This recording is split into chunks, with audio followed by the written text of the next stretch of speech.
नमस्कार दोस्तों, स्वागत है आपका मेरे YouTube चैनल मिलेगी मंजिल में। आज की ये वीडियो है माता सीता के बारे में कि उन्होंने क्यों कौवा, तुलसी, ब्राह्मण, नदी और गाय को श्राप दिया था। कौवा, तुलसी, ब्राह्मण, फल्गु नदी व गाय को माँ सीता ने श्राप दिया था। यही कारण है कि गया में आज भी तुलसी का पौधा नहीं उगता है। ब्राह्मण कभी भी संतुष्ट नहीं होते हैं। फल्गु नदी सिर्फ नाम की नदी है। और कौवा क्यों हमेशा लड़ झगड़ कर ही खाता है। कौवा, तुलसी, ब्राह्मण व गाय को माँ सीता ने श्राप क्यों दिया था, इस बारे में बहुत कम लोग ही जानते हैं। तो चलिए विस्तार से सुनते हैं। वाल्मीकि रामायण के मुताबिक वनवास के दौरान भगवान राम, लक्ष्मण और माता सीता पितृपक्ष में श्राद्ध करने के लिए बिहार के गया धाम पहुँचे। वहाँ ब्राह्मण ने भगवान श्री राम और लक्ष्मण को श्राद्ध कर्म के लिए आवश्यक सामग्री जुटाने के लिए कहा। इस पर भगवान राम और लक्ष्मण नगर की ओर सामान लाने के लिए निकल पड़े। ब्राह्मण देव ने माता सीता से आग्रह किया कि पिंडदान का समय निकलता जा रहा है। यह सुनकर माता सीता की व्यग्रता भी बढ़ती जा रही थी, क्योंकि श्री राम और लक्ष्मण लौटे नहीं थे। इसी दौरान दशरथ जी की आत्मा ने उन्हें आभास कराया कि पिंडदान का वक्त बीता जा रहा है। यह जानकर माता सीता असमंजस में पड़ गईं। तब सीता माता ने समय के महत्व को समझते हुए निर्णय लिया कि वह स्वयं अपने ससुर राजा दशरथ का पिंडदान कर देंगी। उन्होंने फल्गु नदी के साथ साथ वटवृक्ष, कौवा, तुलसी, ब्राह्मण और गाय को साक्षी मानकर राजा दशरथ के पिंडदान विधि विधान के साथ किया। इस क्रिया के उपरांत जैसे ही उन्होंने हाथ जोड़कर प्रार्थना की तो राजा दशरथ ने माता सीता का पिंडदान स्वीकार कर लिया। माता सीता इस बात से प्रफुल्लित हुई कि उनकी पूजा दशरथ जी ने स्वीकार कर ली। इसके बाद उनके मन में यह संशय भी हुआ कि प्रभु राम इस बात को नहीं मानेंगे, क्योंकि पिंडदान पुत्र के बिना हो ही नहीं सकता।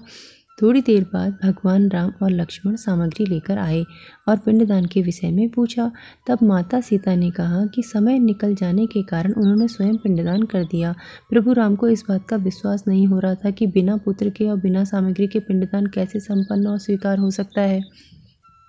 इसके बाद माता सीता ने कहा कि वहाँ उपस्थित फल्गु नदी, तुलसी, कौवा, गाय, वटवृक्ष और ब्राह्मण श्राद्ध कर्म की गवाही दे सकते हैं। भगवान राम ने जब इन सब से पिंडदान के लिए किए जाने की बात की कि सच है या नहीं बताओ, तब फल्गु नदी, गाय, कौवा, तुलसी और ब्राह्मण पांचों ने प्रभु राम का क्रोध देखकर झूठ बोल दिया कि माता सीता ने कोई पिंडदान नहीं किया है।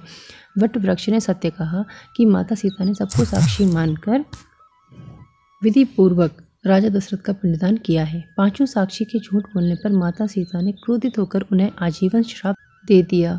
इन्हें मिला था श्राप।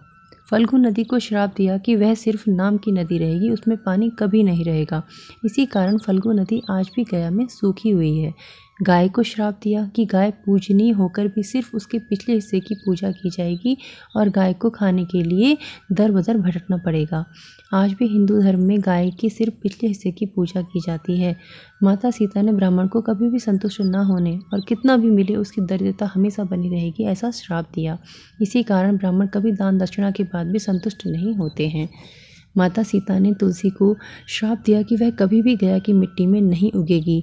यह आज तक सत्य है कि गया की मिट्टी में तुलसी नहीं फलती और कौवा हमेशा लड़ झगड़ कर ही खाने का उसको श्राप दिया। कौवा आज भी खाना अकेले नहीं खाता है, लड़ता रहता है, लेकिन वटवृक्ष से दीर्घायु का आशीर्वाद दिया था। माता सीता ने जहाँ इन पांचों को श्राप दिया, वहीं सच बोलने पर वटवृक्ष को आशीर्वाद भी दिया कि उसे लंबी आयु होगी, वह हमेशा दूसरों को छाया प्रदान करेगा। पतिव्रता स्त्री उनका स्मरण करके अपने पति के दीर्घायु की कामना करेगी।